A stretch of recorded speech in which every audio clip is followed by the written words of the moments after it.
a lot of the time when I speak to universities and students coming out, I always query them about what are they studying, what's the material, what are the projects that they're working on, what's the examination, what are the textbooks, what is it? And a lot of the time, I'm surprised by some of the curriculum because it's the same that I went through 20-something years ago, 25 years ago. And that's really bizarre to me because from my perspective, we've moved on quite significantly now in our profession. We should have. So, big question, are universities fit for purpose at the moment in terms of educating the next generation? Do you know, I mean, look, you could ask 100 different lecturers that question, you get a different answer. You can ask 100 different industry professionals, get a different answer. I'm privileged and humbled and honored to have been awarded an honorary doctorate from LSBU, London South Bank University, right? So I'm now part of their alumni. I'm also the chair of their industry advisory board. My role has been to challenge, not only that they can secure reaccreditation, which they did successfully last year, but also, to your point, how future-proof are the graduates when they enter industry or leave university for those that don't enter. And like you, I've been concerned that part of the curriculum is just too traditional, too dry, too two-dimensional. And I've tried to invoke and inspire the digital piece. But, what I've realized, Ross, is the main blocker in education is the way that we deliver and create those learning curriculums.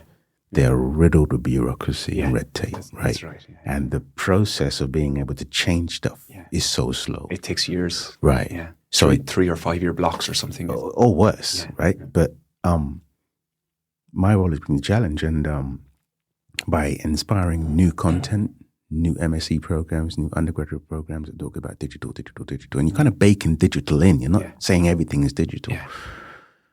But part of the challenge is that some of the teachers and lecturers themselves aren't ready. No.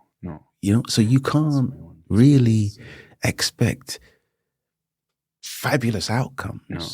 Even if you were to roll out a new curriculum, if the teachers aren't ready or the lecturers aren't ready. So I think there's a lot of work to go on upskilling the learning partners and teachers and staff themselves first before you think about influencing the curriculum.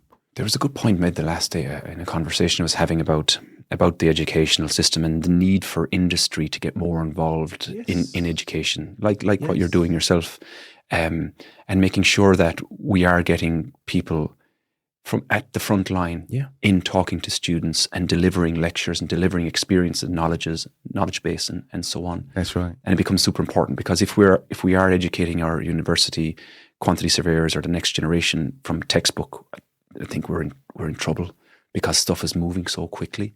Listen, there's a base point of construction for sure, but man, everything is moving so quickly, It worries me.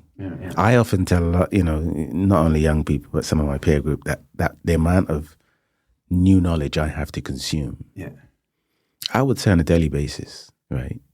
It would scare a lot of people. What I have to consume to stand still, Russ, right? And I think I'm ahead of the game.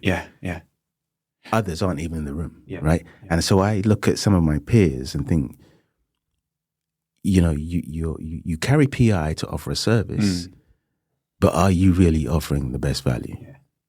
If you don't know all of this stuff, but how can you possibly? You can't be. You can't be advising. No, you can't be advising. No, you should, or you shouldn't be advising, right?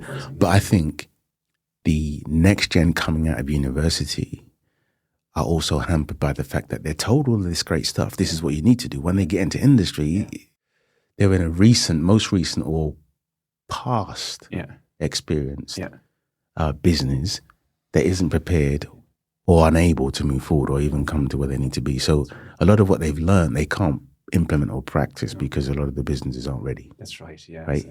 And that's a false economy in many ways, right? There's a chicken and egg situation. Is the industry ready for more educated, higher quality educated, digitized professionals, or is it still the majority of the industry prefers the traditionally educated professional coming out of university because that's the business model right now? That's right. So I do find it challenging for students who are really interested in pushing the boundaries within their educational So do I. specialities around digitization and sustainability, and not getting the right education and right opportunity when they come out. Yeah. A lot of those guys, Ross, I don't know they're leaving, or they're joining tech startups who are trying to fix things in the industry. Yeah.